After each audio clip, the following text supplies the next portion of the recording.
Hello everyone, welcome back to my channel. तो Pinky Singh blog में आप सभी का स्वागत है। और कल तो मैं नहीं डाल पाई हूँ ब्लॉग, तो मैं कम ही डाल पाती हूँ।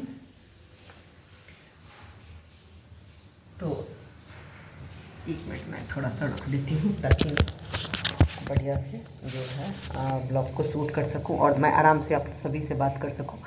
तो कल जो ये 7 मई था, बहुत हम लोगों के लिए बहुत गर्व की बात है कि हमारे देश के प्रधानमंत्री और जो हमारे सेना है, आर्मी सेना है, जल सेना है, सभी मिल करके, तीनों सेनाओं ने मिल करके, और जैसे हिंदुस्तान में जैसे 200 निर्दोष नागरिकों को मारा गया, तो उन लोगों का उन्होंने एक जवाब दिया है और बहुत अच्छी तरह से जवाब दिया है। इसके पहले कभी कोई सरकार ने इस तरह का जवाब नहीं दिया है और मुझे लगता है कि कभी देगा भी नहीं, क्योंकि इसके पहले जो भी सरकार था, मैं ये करी हूँ, हालांकि कोई अपने यूट्यूब हैंडल से ऐसा नहीं कोई बोल पा रहा है, तो मैं बता रही हूँ। बहुत ही वो 26-27 महिलाओं का जिसका सिंदूर इसने उजाड़ा था, किसी का शादी का 6 दिन हुआ था, किसी के शादी का अभी 2 मंथ भी नहीं हुआ था, तो उन लोगों का सुहाग उजाड़ दिया इन लोगों ने, और निर्दोष को मारा गया था। उसका बदला, हालांकि सरकार पे बहुत ज़्यादा दबाव था, हालांकि थोड़ा सा रुक करके, समय ले करके और सरकार इस काम को अंजाम देता ना, तो मुझे लगता है कि सभी का सफाया कर देता। लेकिन सबसे बड़ी बात है ना कि हमारे देश में क्या है ना कि एकदम ना ट्रोल किया जाता है सरकार को। अरे कब काम करोगे? वो पार्टियां बोलती हैं जो खुद अपने टाइम में उनको पनाह दिया हुआ था, उनके लिए आंसू बहाए जाते थे, उनके लिए ये सब चीज़ है, बहुत सारी बातें हैं। लेकिन ये सरकार जो है ना, कहते हैं कि भगवान बाद में बदला लेंगे, सबसे पहले मोदी बदला लेते हैं। अपनों को रोते हुए मोदी देख नहीं सकते हैं। तो एक मजबूत सरकार है, एक मजबूत देश हमारा बन रहा है। अब 70 साल से जो हमारा देश था, क्या था? कुछ भी नहीं था। लेकिन हाँ, अभी तो ये उन लोगों की बुराई करना ही बेकार है वो सबको। तो लेकिन मोदी सरकार जो है, देखिए, गलत को गलत ही समझ, रात में उन्होंने प्रहार करवाया, क्योंकि उनको आम जनता से कोई लेना देना। हालांकि उसने, देखिए, आज जो 8 तारीख है, उसने फिर कल रात में उसने बहुत सारे हमारे जवान का भी इसमें शहीद हुए हैं, और आम जनता भी जो पास के गांव हैं, उन लोगों को बहुत लोग घायल हैं। मतलब आज 8 की मैं बात बता रही हूँ। तो सोचिए, वो निर्दोषों को मारता है, और हमारे देश के प्रधानमंत्री हैं ना, वो आतंकवादियों को मारना चाहते हैं, ताकि ये इनका जड़ ख़त्म होगा ना, तो वो किसी भी, हालांकि देखिए, जो भी इस तरह की माइंड का होता है ना, उसको कोई भी देश एक्सेप्ट नहीं करता है, और सभी मोदी के साथ है, सभी देश मोदी के साथ है। हाँ, एक चाइना को छोड़ करके, और एक और कोई देश है, शायद तुर्की, शायद, हो सकता है मैं गलत भी हो सकती हूँ। तो वो उसको छोड़ के मोदी जी के साथ सभी हैं। तो अपने देश के प्रधानमंत्री पे बहुत ज़्यादा गर्व है। और कल तो बहुत सारी जितना भी बोला जाए, एक सुनहरे अक्षरों में लिखा गया है कि हाँ, हमारे छेड़ोगे तो छोड़ेंगे नहीं, तुमने मेरे देशवासियों को मारा है ना, तो तुम्हारा भी परिवार हम उजाड़ के रहेंगे। तो बहुत सारा आतंकवादियों का भी परिवार उजड़ गया है। कितना तो बोल भी रहा था कि काश मैं भी मर जाता। भाई, तुम्हारी बारी भी आएगी, मत चिंता करो, आज नहीं तो कल तुम भी मरोगे। इसे ज़्यादा दिल पर मत लो, बस दिल में छुपते रहो। और तुम निर्दोषों को मारते हो, और हमारी आर्मी सेना और हमारे सरकार जो है ना, अपराधियों को मारते हैं, आतंकवादियों को मारते हैं। और मतलब जितना भी बोला जाए ना, वो कम ही है उन लोगों के बारे में, इसलिए बोलने का कोई मतलब ही नहीं है इन लोगों को। तो बहुत फ़र्क होता है, इसलिए उन्होंने रात में ये प्रहार करवाया, ताकि आम जनता को दिक्कत ना हो, कोई परेशानी ना हो। और तुम आम जनता को, तुम निर्दोष को मारते हो। तो जो भी है, हमारे देश में भी लोग उनका साथ दिया था, तभी वो मार पाए थे। तो ऐसे देश में भी पड़ रहे हैं गद्दारों को भी ऐसी सज़ा देनी चाहिए ना। ये देखिए, सज़ा ऐसा सज़ा दो कि उसको याद रहे, ताकि देखिए, कोई भी चाहता है अपने देश में, हमारे देश का विकास हो। अब कोई, किसी का माइंड ही आतंकवादी होता है, इतना सोच लीजिए। उसका वो जब भी बोलेगा, गलत ही बोलेगा।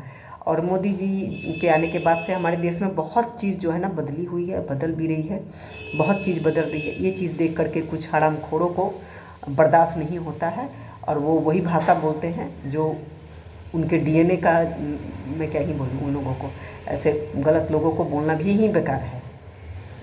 तो हमेशा एक ऐसा सरकार चुनिए जो कि देखिए 15 दिन भी नहीं हुआ और उन्होंने बदला लिया और बहुत अच्छी तरह से उन्होंने बदला लिया। तो बहुत अच्छा लगता है कि हाँ चलिए हम एक ऐसे देश, हमारे देश के प्रधानमंत्री हैं जिस पे हम गर्व कर सके, नाच कर सके। और उन्होंने उन बहनों का उन्होंने दर्द को समझा और ऐसा किया। दूसरी सरकार होती अब तक तो कुछ भी नहीं करता, कुछ भी नहीं करता। तो बहुत चीज़ है, आपको देखना पड़ेगा, समझना पड़ेगा और सब कुछ कीजिए, लेकिन थोड़ा सा समझा कीजिए। किसी की अफवाहों में नहीं फंसना चाहिए कि वो बहुत लोगों से अरे वो वोट है ना इसलिए ऐसा कर रहे हैं। शर्म आना चाहिए। ऐसे लोगों को ना डूब के मर जाना चाहिए। ऐसे लोगों को ना हिंदुस्तान का ना पानी भी नसीब नहीं होना चाहिए मरते समय। मुझे ऐसे लोगों पे ना थू आता है कि ऐसे कैसे बातें करते। बाकी पार्टियां होती तो कुछ समझ में आता, क्योंकि वो लोग आज तक कुछ भी नहीं किए। वो लोग तो पाले हैं बैठ करके, तभी तो आज इतने सालों से पाकिस्तान के में आकर के कोई सिंगर बन जाता है, कोई एक्ट्रेस बन जाता है, कोई कुछ भी बन जाता है, कोई कुछ भी बन जाता है। सब यहीं पर आकर के नहीं, मोदी जी को सबको अपने देश में किसी को एंट्री नहीं करने देना चाहिए, किसी को नहीं आकर के गाना। और उसको सब मतलब ऐसा लगता है ना कि धर्मशाला बना के रखा था सब। नहीं, हमारे देश में, और तब उसके बाद एक भारत गरीब देश है, ऐसे ही हमारे लिस्ट में आता था भारत एक। और ये गरीब जो है ना, ये नेता बना करके रखा हुआ था सब, चाहे जिसकी भी सरकार रही हो, ये समझे। और ना दूसरे देशों से ना भीख मांगता था सब, ये अनुदान दे दो। और उस भीख मांगे हुए पैसों में ना जनता को नहीं लगाता था सब, ये खुद अपने ये भीख मांगे पार्टियां अपने लिए रखते थे सब, अपने लिए रखते थे सब। और अरे हिंदुस्तान तो भीख मंगा देश है, क्या करे। और भीख खुद मांगता था सब, और देश का विकास नहीं करता था, जनता का विकास नहीं करता। उस भीख से ना खुद अपना घर भरता था सब, और खाता पीता था सब, ऐश करता था। तभी तो आज भी उन लोगों की देखे, उन लोगों के वोट दे करके और लोग भीख मांगता था, और ये लोग वोट ले करके और दूसरे से भीख मांगते थे। ये चीज़ थी। इस चीज़ को जानना पड़ेगा, समझना पड़ेगा आप लोगों को। इसलिए देश का विकास चाहिए, एक ऐसे मजबूत नेता चुनिए जो कि, और ये जो पार्टियां जो है ना, बाकी सब है सब, ये सब देश को डुबोने का काम करते हैं। देश के नागरिकों, इन लोगों का बस चले ना, कोई पैसा दे देना तो ये पूरे हिंदुस्तानियों को मार डालेंगे 1 मिनट में। ये ऐसे सब है। मुझे पता है कुछ लोगों को मिर्ची लगेगी और बहुत अच्छी तरह से मिर्ची लगेगी, बट अब मुझे कोई फ़र्क नहीं पड़ता है। तो आप लोग थोड़ा पढ़ा कीजिए, जाना कीजिए। और ऑपरेशन सिंदूर जो था ना, बहुत अच्छा नाम रखा गया। बहुत ही ये इतिहास में याद रखना चाहिए कि हिंदुस्तान की महिलाओं का सिंदूर का कीमत क्या होता है। तुम जैसे भांडवे क्या समझेंगे। कुछ भांडवे, ऐसी बात नहीं है, हमारे देश में भी कुछ भांडवे हैं, ऐसी बात नहीं है। सिंदूर की कीमत ना वो औरत समझती है, और मोदी जी ने उस सिंदूर की कीमत को समझा। और मोदी जी ने एक बाप के सम्मान, किसी महिलाओं के भाई के सम्मान, उन्होंने ऐसा बदला लिया है ना कि ऐसा बदला कोई अपने परिवार का भी नहीं ले सकता है, जैसा मोदी जी ने ऐसा बदला लिया कि नहीं, तुम्हारे सिंदूर मिटे हैं, मैं उसकी हस्ती मिटा दूंगा। तो वाकई में मोदी जी ने उनकी हस्ती मिटवा दी है, और अभी आगे भी अभी उनका काम करेंगे। तो सिंदूर का कीमत क्या होता है, ये उस महिला से जाके पूछिए। जिस दिन तुम्हारे घर का कैसे चिराग बुझा तो कैसा लग रहा है। तो मजाक नहीं उड़ाना चाहिए कभी किसी का।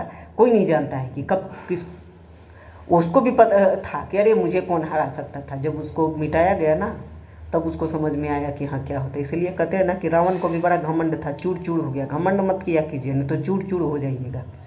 तो चलिए, मेरे ज़्यादा लॉन्ग वीडियो हो गया, तो आप सभी को बाय, टेक केयर। और आज प्रदोष का व्रत है, तो मैंने प्रदोष का व्रत भी रखा है।